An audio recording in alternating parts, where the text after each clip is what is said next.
Muri yeZimbabwe zvina kumira mushe muchidimbu tungoti zvadhakwa nezuro ndaitotaura nevanhu vakaita sana Mutsvangu vachiti akomana mimi nematsvagira munoita nyaya dzemupati medu nemadira munoita kunoitika drama kana muchida tumai majournalist enyu aende kwaMutare kwete kuHarare because kana muchida kunyatsonzwa drama musazosirire drama rinoitika kwaMutare kwete kuda kuzoya muchingonzwa taakutaura nhasi iko zvinezvi ndabva ndangoti ayo inini sinzi nezuro ndakaita chindururani chekuti takangoswera tichingokupai nyaya dzaingoitika muCBD muHarare regedza tichinzwa kuti kwaMutare kwacho kwaitika chii sinzi nhasi muHarare manga musina zvanga zvirimo zvanga zvichiitika saka ndatimbokanda ziso kwaMutare tione kuti chii changa chitora nzvimbo ndo patiri kuzongosangana nemukomana uyo ZANU-PF Legal Affairs Secretary Comrade Ziyambi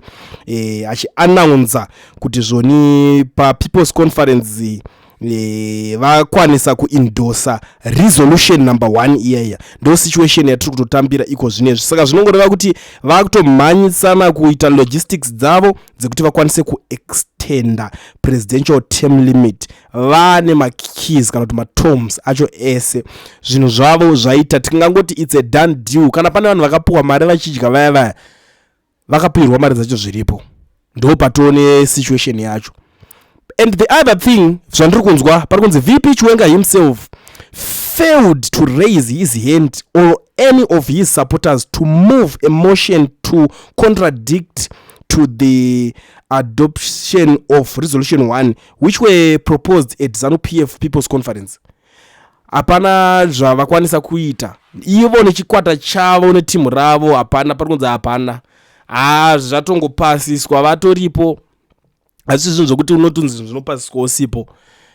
it's a I don't know now I'm confused honestly because one nyaya ipi yakatotanga sefani takatozvitaura isusu but vanhu vatisingafe takaregerera vanhu vakatengesa struggle vanhu vakamira paya pachinzi maMP ari kurikolewa ndo unonzi utengesi hwacho unofungidzira kuti iwo unongopuwa honzi wakungonzi uda kungopuwa mota for nothing uda kungonzi uda kungopuwa mari usina kana chawaita chionekwa zvasvika manje munhu wana kuextend kusvika up to ameno ikiko zvinhu zvatosara munonzi 2030 padhuze ndozvavanga kutaura vakutoda beyond that vakuda kutoendarira mberi chasara kungonzwa kuti achangogara aripo kusvika afa ende isusu tichazoti kudii nazvo tichaitei nazvo zvinobva zvatovharana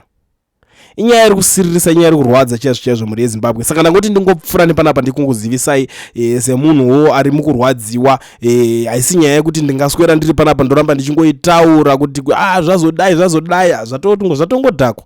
kwayakatangira ndiko munokuziva maMP achirikolewa pachirikolewa maMP papa ndobva panoitwa by-election vavatanga kupfekera avo maMP kusvika vatogaina 2/3 majority ndo zvinhu zvavaida the next thing vabva vadzokera kupati kwavo vakati isusu uku tinenge takatopedza kudhara because vanenge vane 2/3 majority achina need yekuti chitombo nyaya yotaurwa nezvacho stereki vatanga kumhanyisana nemaresolutions avo up to nhasi zvimwe zvese zvanga zviri kuda kuitika of course Mudarageza akafight akatry by all means kumisa zvese zvozvo ngazvisaitike ngazvizodai so but zera redefeat racho iyi ma1 hazvinakidze but ndo zvaitika. Bye bye. Kulian TV team VAT asi vanhu vachishamsika Kulian TV haichatsika saka subscribe wozolaika nechawana zvese pana chichazosha everybody say Kulian yeah information need brilliant yeah everybody say Kulian